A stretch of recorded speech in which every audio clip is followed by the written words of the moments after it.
Parce que très peu comprennent, soutiennent nos difficultés. Trop de fois notre souffrance est minimisée. On ne doit pas attendre les autres pour se soigner, s'aimer et s'élever. Pour toutes ces raisons, ce compte Instagram a pour but de répandre des messages difficiles mais nécessaires pour améliorer l'estime de soi, l'amour de soi, la confiance des femmes noires affectées par le colorisme, le racisme et toutes les difficultés que les autres femmes noires, non noires, ne subissent pas dans la société occidentale. Merci de rester respectueuse pour celles qui osent partager leurs témoignages de façon anonyme. N'hésitez pas à faire des suggestions de débat. Nous guérissons ce que nous révélons. La femme noire mérite le vrai amour. La femme noire mérite le respect. La femme noire mérite d'être protégée. La femme noire mérite d'être convenablement soignée.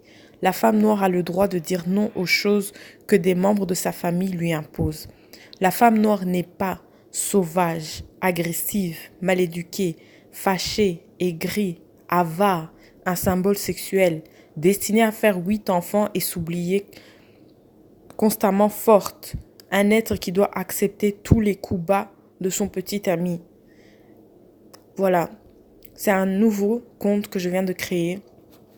Le seul objectif, comme je vous ai dit, c'est vraiment de recueillir des informations, que ce soit des témoignages anonymes, de créer des débats pour s'entraider, ok? C'est une plateforme pour se livrer et trouver ensemble des solutions aux problèmes que la femme noire rencontre dans la société occidentale plus précisément. Parce que ce que les femmes noires vivent en Occident est souvent très différent de ce que les femmes noires vivent en Afrique. D'accord? Donc, vraiment, ça me tient à cœur. Je veux aider ma communauté à se relever. Je suis fatiguée de voir tous ces stéréotypes sur la femme noire. La femme noire est forte, elle est belle, elle est courageuse, elle doit être respectée, elle a des valeurs, elle sait se battre quand il faut. Et je veux montrer une image positive, ok? Grâce à vous qui m'écoutez, qui me regardez, je veux créer une communauté qui va changer les choses.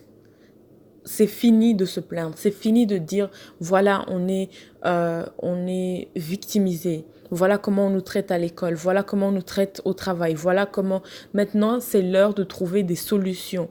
On est en 2019, on a compris que le racisme existe, on a compris que le sexisme existe, on a compris que le colorisme existe et toutes ces choses-là ne sont pas nouvelles, mais maintenant c'est l'heure de trouver des solutions parce qu'une femme noire, qu'elle soit à Paris, qu'elle soit à Ottawa, qu'elle soit aux États-Unis, elle vit les mêmes difficultés.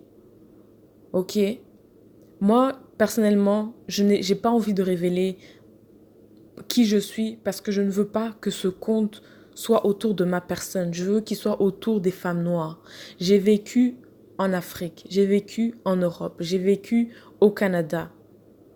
Ok? Et les deux seuls endroits où je ne me suis jamais sentie chez moi, c'est en Europe et au Canada. Et ce sont les deux lieux où j'ai passé le plus de temps. C'est pas normal.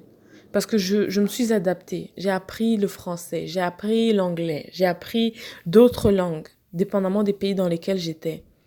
Et pourtant, c'est moi qui ai rencontré le plus de difficultés comparé aux autres femmes des autres communautés. Ok? J'ai fait les écoles qu'il fallait. J'ai eu les diplômes qu'il fallait. J'ai eu les jobs qu'il fallait. Mais c'est constamment, constamment des oppressions qu'on subit tous les jours, tous les jours, tous les jours. Et ce qui m'inquiète le plus, c'est de voir de jeunes filles. Je me considère également comme jeune, mais je suis au courant de tout ce qui se passe. Il y a beaucoup de personnes qui ignorent ce qu'ils vivent, des femmes noires qui ignorent ce qu'elles vivent. Et malheureusement, l'ignorance mène à ta perte. Ça, c'est même écrit dans la Bible. Même si tu ne crois pas en Dieu, l'ignorance mène à ta perte. Quand tu ne sais pas, tu vas faire des bêtises et tu vas te brûler. Et quand je vois que il y a des femmes noires là dehors qui subissent le colorisme, qui ne le comprennent pas ou qui font, euh, qui accentuent le problème, ou quand je vois le manque de soutien dans notre communauté entre femmes noires, c'est pas normal. Il faut que ça cesse, il faut que ça change, ok? Aimez-vous, vraiment, commencez à vous aimer. Et ce qui m'inquiète aussi et que je veux changer, nos parents ne nous apprennent pas souvent à guérir les blessures intérieures, les maladies psychologiques, les maladies mentales. Pourquoi? On a besoin de savoir comment guérir ces choses-là. Sinon, comment est-ce qu'on va évoluer? Ça va pas. Il faut que ça change. Et l'autre chose aussi, c'est que nos parents ont eu souvent beaucoup trop de crainte ou bien beaucoup trop d'ego pour reconnaître leurs erreurs. Mais s'ils avaient reconnu leurs erreurs, on aurait appris des choses, on aurait appris des leçons qu'on aurait appliquées à notre tour dans notre vie et on aurait évité de vivre certaines situations difficiles, conflictuelles, qu'avec eux ou avec la société. Je vous donne l'exemple des femmes. Beaucoup de nos mamans ont vécu des choses très difficiles en tant que femmes. Que ce soit par rapport aux hommes, que ce soit par rapport à ce que la famille leur imposait. Et il y en a beaucoup qui n'osent pas dire, qui n'osent pas casser les tabous, dire à leur fille, voilà, moi j'ai vécu ça. Et je voudrais que si un jour tu rencontres un homme qui te demande de faire ça, je t'en supplie, ne le fais pas. Parce que moi, ça m'est arrivé et voilà ce que ça mène aujourd'hui. Voilà les conséquences, voilà ce que j'ai dû vivre. Vous comprenez? Je veux vraiment qu'on guérisse les femmes noires, c'est ça que je veux. Je veux que nous guérissions et que nous nous aimions. Parce que comme j'ai dit, je ne veux pas attendre que quelqu'un d'autre le fasse à ma place. Je ne veux pas que quelqu'un d'autre défende ma cause. C'est nous-mêmes qui devons nous lever, nous tenir par les coudes et être solidaires. Que tu sois noir d'Afrique, que tu sois noir des Antilles, que tu sois noir né en Europe, né au Canada, afro-américaine, qu'importe, soyons solidaires parce que nous vivons les mêmes difficultés sur n'importe quel continent sur cette terre, sauf peut-être l'Afrique et les Antilles, il y a une petite différence puisque tout le monde est noir, enfin quasiment tout le monde est noir en majorité, mais sur la plupart des continents ici, on vit les mêmes choses. Un Chinois ou un Blanc ou les autres races se fichent complètement que tu sois un noir clair, que tu sois un noir foncé, que tu sois un noir aux yeux bleus, que tu sois un noir qui s'est éduqué, même si tu as été à Harvard, même si tu as été à Oxford, tu as été à McGill, tu as été à la Sorbonne.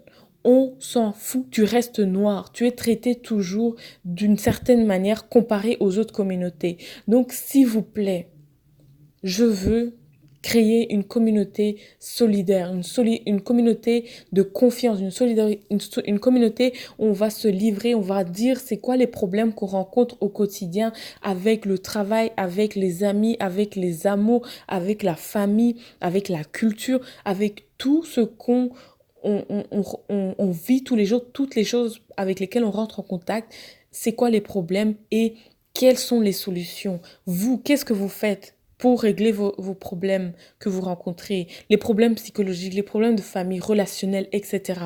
Ok? Dans la seconde vidéo, je vais vous partager le témoignage d'une personne qui m'a contactée et restez connectés. C'est à propos d'une amie, d'une de ses amies, donc qui aide les hommes noirs à tromper leurs propres copines. Vraiment, quand je vous dis dans notre communauté, il y a des choses très graves, c'est grave, ok? Donc, je vous dis à très bientôt.